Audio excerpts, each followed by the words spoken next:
দেখুন বন্ধুরা, গরম গরম ডালটা প্লেটে নিয়ে নিলাম। দেখতেও খুব সুন্দর হয়েছে। তাহলে চলুন রেসিপিটা শুরু করে দিই। এখানে আমি একটা কড়াই নিয়ে নিয়েছি। এই কড়াইয়ের মধ্যে ডাল দিয়ে দেবো। এখানে আমি মুসুর ডাল নিয়েছি। এবার মুসুর ডালটা ভালো করে জল দিয়ে ধুয়ে নেব। 3 থেকে 4 বার জল পাল্টে মুসুর ডালটা ধুয়ে নিতে হবে। 3 থেকে 4 বার জল পাল্টে মুসুর ডালটা খুব ভালো করে ধুয়ে নিয়েছি। এরপরে কিছু উপকরণ দিয়ে দিতে হবে, যেমন এখানে কেটে রাখা পেঁয়াজ, তার সাথে দিয়ে দেবো একটু ধনে পাতা, আর দিয়ে দেবো কয়েকটা কাঁচা পাকা লঙ্কা, নুন, হলুদ গুঁড়ো, আর এখানে আমি ভাজা জিরের গুঁড়ো দিচ্ছি। আপনারা এমনি জিরের গুঁড়োও দিতে পারেন।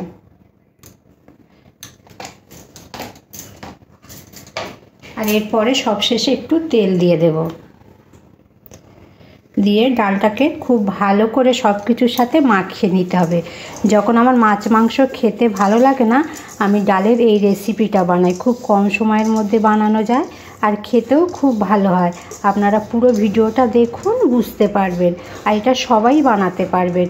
আর ভিডিওটা ভালো লাগলে প্লিজ লাইক দেবেন, শেয়ার করবেন আর চ্যানেলটিকে সাবস্ক্রাইব করবেন। এরপরে জল দিয়ে দেব।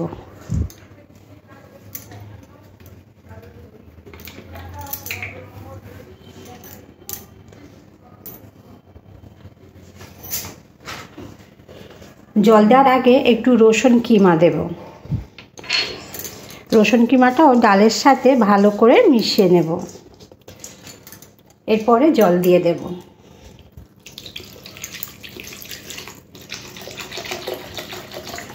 পরিমাণ মতন জল দিয়ে দিলাম। দিয়ে এটা আমি সিদ্ধ বসিয়ে দেব। এরপরে দিয়ে দেবো কেটে রাখা একটা টমেটোর টুকরো। তখন আমি টমেটোর টুকরোগুলো দেওয়া হয়নি, এখন আমি দিয়ে দিলাম। দিয়ে ডালটাকে খুব ভালো করে সিদ্ধ করে নেব। ডালটা খুব ভালোভাবে সিদ্ধ হয়ে গেছে। এবার ডালটাকে খুব ভালো করে মিশিয়ে নিতে হবে।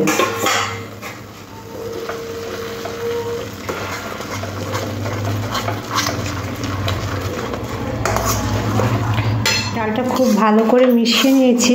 আর একটু গরম জল দিয়ে দেবো। এখানে আমি একটু গরম জলটা বানিয়ে নিয়েছি। গরম জলটা ডালের মধ্যে দিয়ে দেব।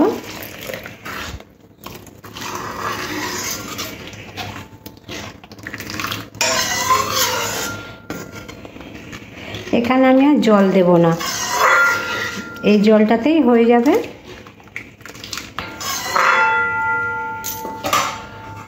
তেল দিয়ে দেব। তেল দিয়ে তেলের উপরে দিয়ে দেবো এখানে রসুন কিমা। রসুন কিমাটা একটু হালকা লাল করে ভেজে নেব।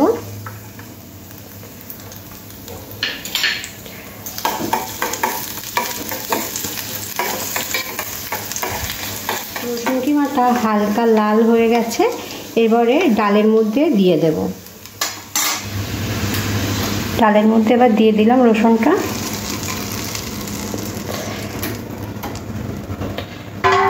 এবার খুব ভালো করে ডালের সাথে রসুনটা মিশিয়ে নিতে হবে।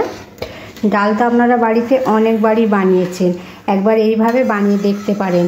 ভাতের সাথে খেতে খুব ভালো লাগবে। আর যারা ডাল দিয়ে রুটি খেতে পছন্দ করে, এই ডালটা দিয়ে রুটিও খেতে পারবে।